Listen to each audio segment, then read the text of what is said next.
നമസ്കാരം. കടലിന്റെ കാര്യം നിങ്ങൾ നോക്കൂ. അദാനിയെ പറപ്പിച്ചു മുൻ മുഖ്യമന്ത്രി. അദാനിക്ക് വേണ്ടിയാണോ ദിവ്യയെ ബലിയാടാക്കിയത്? വിഴിഞ്ഞം പദ്ധതിയുടെ അമരത്ത് നിന്ന് ദിവ്യ എസ് അയ്യരെ നീക്കണമെന്ന് ഇടത് സർക്കാരിന്റെ കാലത്ത് തന്നെ അദാനി ഗ്രൂപ്പ് ആവശ്യപ്പെട്ടപ്പോൾ പിണറായി നൽകിയത് പോർട്ടിന്റെ കാര്യം മാത്രം നിങ്ങൾ നോക്കിയാൽ മതി, ഞങ്ങളുടെ ഉദ്യോഗസ്ഥരുടെ കാര്യം ഞങ്ങൾ നോക്കിക്കൊള്ളാം എന്ന മാസ് മറുപടിയാണ്. കോർപ്പറേറ്റ് ഭീമനായിട്ടുള്ള അദാനി ഗ്രൂപ്പിനെതിരെ വിഴിഞ്ഞം തുറമുഖ പദ്ധതിയെ മുൻനിർത്തി നേരിട്ടുള്ള ഒരു രാഷ്ട്രീയ പ്രതിരോധത്തിന് CPM-ഉം ഇടതുപക്ഷവും കളം പിടിക്കുമ്പോൾ വിഴിഞ്ഞം ഇന്റർനാഷണൽ സീപോർട്ട് ലിമിറ്റഡ് CMD സ്ഥാനത്ത് നിന്ന് ദിവ്യ എസ് അയ്യരെ മാറ്റിയതിൽ അതിന് പിന്നിൽ അദാനി ഗ്രൂപ്പിന്റെ സമ്മർദ്ദമാണ് എന്ന് ഇതാ പാർട്ടി മുഖപത്രം ദേശാഭിമാനി ഞെട്ടിക്കുന്ന വെളിപ്പെടുത്തലോടുകൂടിയാണ് ഇപ്പോൾ CPM എന്ന് പറയപ്പെടുന്ന പാർട്ടി തന്നെ ഈ നീക്കത്തിന് തുടക്കമിടുന്നത് എന്നുള്ളതാണ്. മുൻ കോൺഗ്രസ് MLA KS ശബരിനാഥിന്റെ ഭാര്യ കൂടിയായിട്ടുള്ള ഉദ്യോഗസ്ഥയെ മാറ്റാൻ അദാനി ഗ്രൂപ്പ് ആവശ്യപ്പെട്ടപ്പോൾ മുൻ മുഖ്യമന്ത്രി പിണറായി വിജയൻ നൽകിയ മാസ് മറുപടിയും ഇപ്പോഴത്തെ UDF സർക്കാർ അദാനിക്ക് മുന്നിൽ മുട്ടുമടക്കിയതുമാണ് പാർട്ടി ജനങ്ങളിലേക്ക് എത്തിക്കുവാൻ ശ്രമിക്കുന്നത്.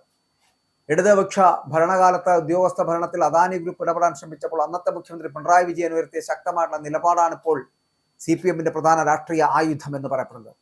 പോർട്ടിന്റെ കാര്യം മാത്രം നിങ്ങൾ നോക്കിയാൽ മതി, ഞങ്ങളുടെ ഉദ്യോഗസ്ഥരുടെ കാര്യം ഞങ്ങൾ നോക്കിക്കൊള്ളാം എന്ന പിണറായി വിജയന്റെ വാക്കുകൾ ഭരണാധികാരിയുടെ ആർജവമാണ് കാട്ടിയത് എന്ന് CPM മുഖപത്രം തുറന്നു പറയുന്നു. കോർപ്പറേറ്റ് സമ്മർദ്ദങ്ങൾക്ക് വഴങ്ങി ഉദ്യോഗസ്ഥരെ മാറ്റമില്ല അല്ലെങ്കിൽ അതിനെ മാറ്റില്ല എന്ന ഉറച്ച നിലപാട് അത് ഇടതുപക്ഷത്തിന്റെ രാഷ്ട്രീയ നയമെന്ന് ജനങ്ങളെ ബോധ്യപ്പെടുത്തുവാനുള്ള ഒരു ശ്രമം കൂടിയാണ് പാർട്ടി ഇപ്പോൾ തിരുത്താൻ തയ്യാറായിരിക്കുന്നത്. വിഴിഞ്ഞം തുറമുഖത്തിന്റെ കരാർ വ്യവസ്ഥകളിൽ സ്വന്തം ലാഭത്തിനായി മാറ്റങ്ങൾ വരുത്തുവാൻ അദാനി കമ്പനി നിരന്തരം ശ്രമിച്ചിരുന്നുവെന്നും അതിനെയെല്ലാം നിയമപരമായി തടഞ്ഞത് ദിവ്യ എസ് അയ്യർ ആയിരുന്നുവെന്നുമാണ് CPM ചൂണ്ടിക്കാണിക്കുന്നത്. കോൺഗ്രസ് കുടുംബ പശ്ചാത്തലമുള്ള ഉദ്യോഗസ്ഥയായിരുന്നിട്ടും സംസ്ഥാനത്തിന്റെ താല്പര്യം മുൻനിർത്തി അവർ നടത്തിയ പോരാട്ടങ്ങൾക്ക് ഇടത് സർക്കാർ പൂർണ്ണ പിന്തുണ നൽകി എന്നുള്ളതാണ്.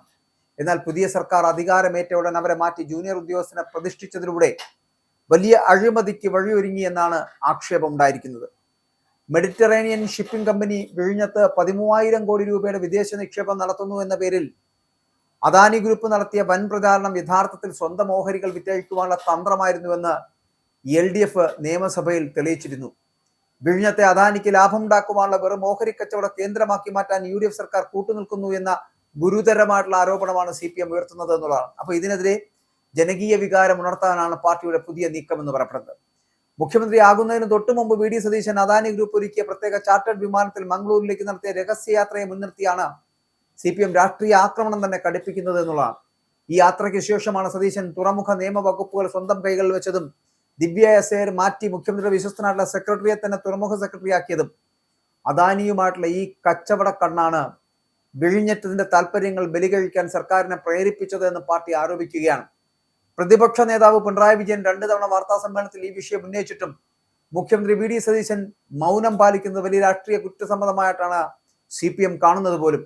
വരും ദിവസങ്ങളിൽ നിയമസഭയ്ക്കുള്ളിൽ സർക്കാരിനെ പൂർണ്ണമായി പ്രതിരോധത്തിലാക്കുവാനും സഭയ്ക്ക് പുറത്ത് വിഴിഞ്ഞം പദ്ധതി പ്രദേശമടക്കം കേന്ദ്രീകരിച്ച് വൻ ജനകീയ സമരങ്ങൾ സംഘടിപ്പിക്കുവാനും CPM സംസ്ഥാന സമിതി തീരുമാനിച്ചിരിക്കുകയാണ്. ഇവിടെ UDF സർക്കാർ പൊതുസമ്പത്തും സംസ്ഥാനത്തിന്റെ അഭിമാന പദ്ധതിയായ വിഴിഞ്ഞവും അദാനി ഗ്രൂപ്പിന് അടിയറവ് വയ്ക്കുകയാണ് എന്ന പ്രചാരണം താഴെത്തട്ടിലേക്ക് എത്തിക്കുവാൻ പാർട്ടി സ്ക്വാഡുകൾ രൂപീകരിക്കാൻ പോകുന്നു. വിഴിഞ്ഞം തുറമുഖം വഴി കേരളത്തിൽ ലഭിക്കേണ്ട വരുമാനം തൊഴിലവസരങ്ങളും അദാനി സ്വന്തം പോക്കറ്റിലാക്കുമ്പോൾ സർക്കാരിന് അതിന് കുടപിടിക്കുകയാണ് എന്ന വസ്തുത അത് ജനങ്ങളിൽ എത്തിച്ച് ഭരണവിരുദ്ധ വികാരം ശക്തമാക്കാൻ CPM ലക്ഷ്യമിടുന്നു. സംസ്ഥാനത്തിന്റെ താല്പര്യങ്ങൾ സംരക്ഷിക്കുവാൻ ധീരമായിട്ടുള്ള നിലപാടുകൾ സ്വീകരിക്കുന്ന ഉദ്യോഗസ്ഥരെ കോർപ്പറേറ്റുകളുടെ ആവശ്യപ്രകാരം പന്ത് തട്ടുന്നത് സിവിൽ സർവീസിന്റെ ആത്മവീര്യം തകർക്കുമെന്ന് CPM മുന്നറിയിപ്പ് നൽകുന്നു. ദിവ്യ എസ് അയ്യർക്ക് നേരിട്ട അനുഭവം വരും ദിവസങ്ങളിൽ മറ്റുദ്യോഗസ്ഥരിലും ഭയമുണ്ടാക്കും. കോർപ്പറേറ്റുകൾക്ക് ദാസ്യവേല ചെയ്യുന്ന ഒരു ഭരണകൂടമായിട്ട് UDF മാറിയെന്ന് സ്ഥാപിക്കുവാൻ ഈ ഒരു ഉദാഹരണം പാർട്ടി പരമാവധി ഉപയോഗിക്കുക തന്നെ ചെയ്യും. അദാനി ഗ്രൂപ്പിന്റെ കരാർ ലംഘനങ്ങൾക്കെതിരെയും തുറമുഖ നിർമ്മാണത്തിൽ നടക്കുന്ന സുതാര്യതയില്ലാത്ത ഓഹരി കൈമാറ്റങ്ങൾക്കെതിരെയും വിഴിഞ്ഞത്ത് LDF-ന്റെ നേതൃത്വത്തിൽ ബഹുജന ധർണകളും മാർച്ചുകളും സംഘടിപ്പിക്കുവാൻ പോകുന്നു.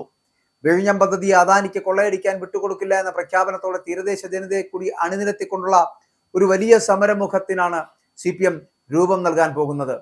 അതുകൊണ്ട് തന്നെയാണ് ഇനിയുള്ള ദിവസങ്ങൾ എന്ന് പറയപ്പെടുന്ന എണ്ണപ്പെട്ടതാണ്. അത് അദാനിക്ക് മാത്രമല്ല UDF സർക്കാരിനും ഒപ്പം പ്രതിപക്ഷത്തിനും. കടലിന്റെ കാര്യം നോക്കാൻ വളരെ കൃത്യമായി വിളിച്ചു പറഞ്ഞ ഒരു മുഖ്യമന്ത്രി മുൻപുണ്ടായിരുന്നുവെന്നും അന്ന് അദാനിയെ പറപ്പിച്ചുവെന്നും അവകാശപ്പെടുന്ന ദേശാഭിമാനി ഒരു കാര്യം ഇനിയെങ്കിലും ആലോചിക്കുക. മുമ്പ് നിങ്ങൾ ഇതുപോലെ വിഴിഞ്ഞം പദ്ധതിയെ 6000 കോടിയുടെ കൊള്ള എന്ന് പറഞ്ഞ് അച്ചുനിരത്തിയവരാണ്. ഇനി എന്തിന്റെ പേരിലാണ് ഈ വിഴിഞ്ഞം പദ്ധതിയെ ഇവിടെ ഇല്ലായ്മ ചെയ്യാൻ ശ്രമിക്കുന്നത് എന്ന് ചിലപ്പോൾ ഇനി നാട്ടുകാരെ ബോധ്യപ്പെടുത്തേണ്ടി വരും.